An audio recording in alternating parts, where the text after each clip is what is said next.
Hi, I'm Chelsea. If you have children around your house, there are times when your little helpers might need a boost, whether it's washing their hands, helping mom and dad in the kitchen, or reaching for their toys. And my friend Kendall has just that issue with her daughter Kennedy, so today we're going to help her out by building a small portable step stool that they can use around the house.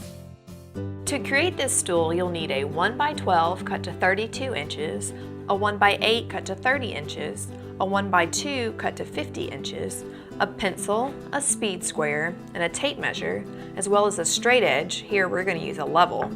Then you'll need some wood glue, a countersink pilot bit, 2-inch screws, disposable gloves, wood stain, and a rag to apply the stain, then some sealer, safety glasses for all of our power tools. You'll need a drill, a jigsaw, a circular saw, and a sander.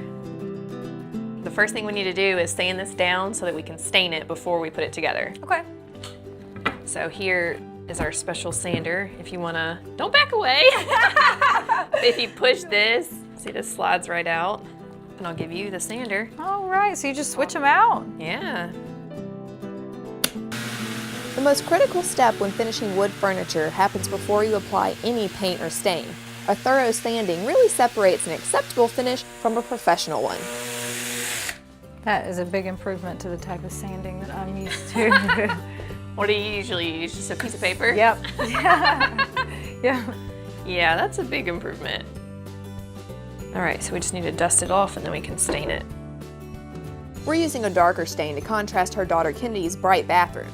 There's pink, pink, pink, yellow, turquoise. Jason's a little outnumbered in that house. He is. And that's okay, I'm sure he loves it. Absolutely.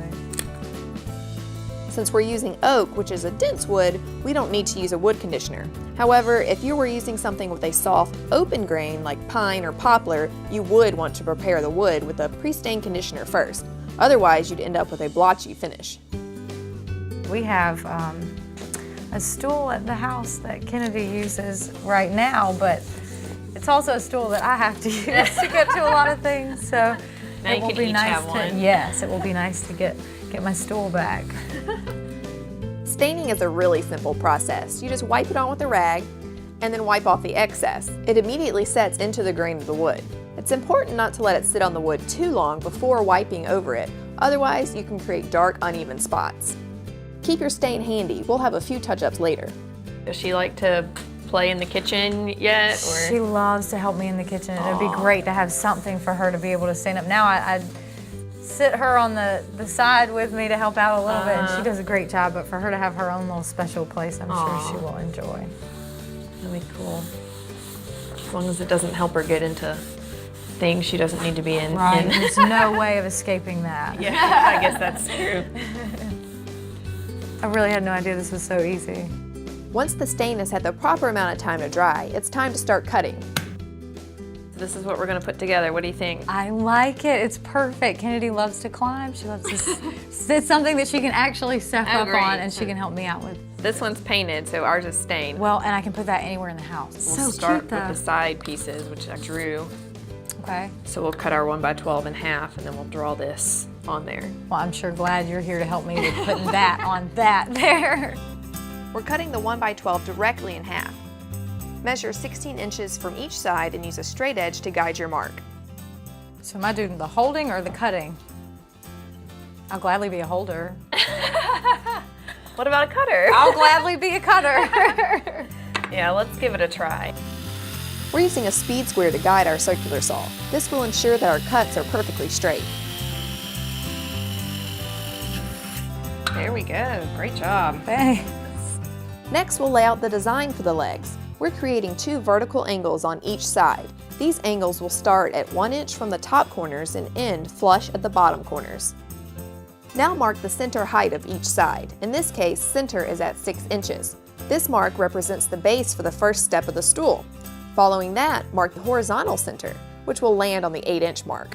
So it would be like 8 inches here and then maybe 8.5 this. Yeah, exactly. Next, we're creating a decorative design for the feet. We're marking 4 inches from each outside edge at the bottom of the leg. Have some fun with this. We're using our stain can to create a little curved design.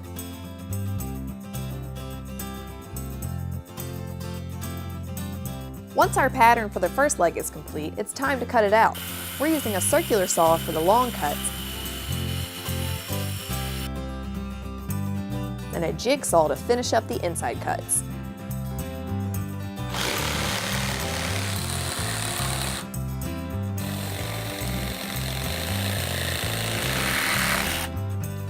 Woohoo! Yeah. Dang, that's like factory finish right there, Kendall. Super cute.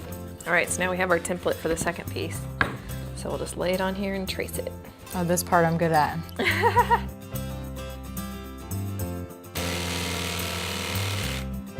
Are you brave enough to try the round part yet?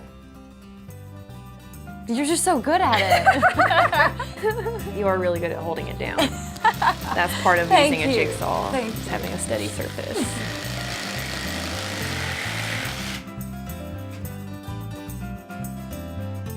All right, these are the braces that are gonna hold everything together. We're gonna cut 4 at 12.5 inches wide. Okay.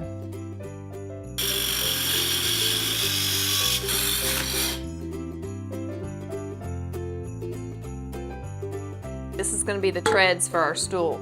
This one's an easy cut. The 1x8 is 30 inches long, and we're cutting it in half, so that gives us two 15-inch pieces. So after making the final cuts, be sure to sand and stain the newly exposed raw edges. Now we're ready for assembly. The braces will get 2 screws in each end, so we're marking and pre-drilling where the screws will go. This pilot bit also has a countersink, which will allow us to sink each screw flush with the surface of the wood. I always add a little wood glue when working on wood projects. It gives it some added strength and reduces the squeaks. Set 2 of the braces in the top 2 corners and the other 2 across from each other under the bottom step. Yay! Now it's time to set the 1x8 steps. Center the top step with the frame, and then pre-drill and glue, and then sink a screw into all 4 corners of each step. All right, the last step. The last step. I like it. I'm nervous because once she starts brushing her teeth, like I can't get her to stop. She really likes to brush her teeth. So, now this she might stool just- might just be the end of me. Yeah. Brush, brush, brush.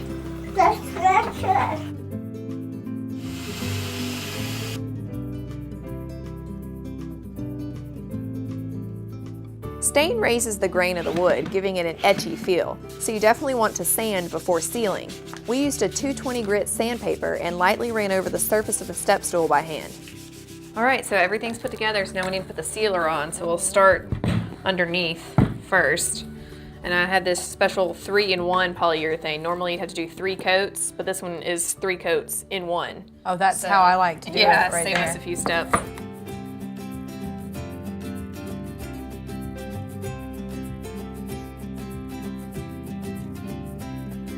That's it. Once it's dry, we're ready to let Kennedy test it out. Yeah.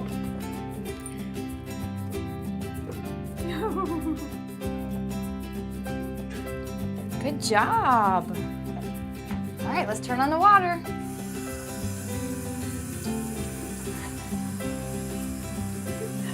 So good. Good job.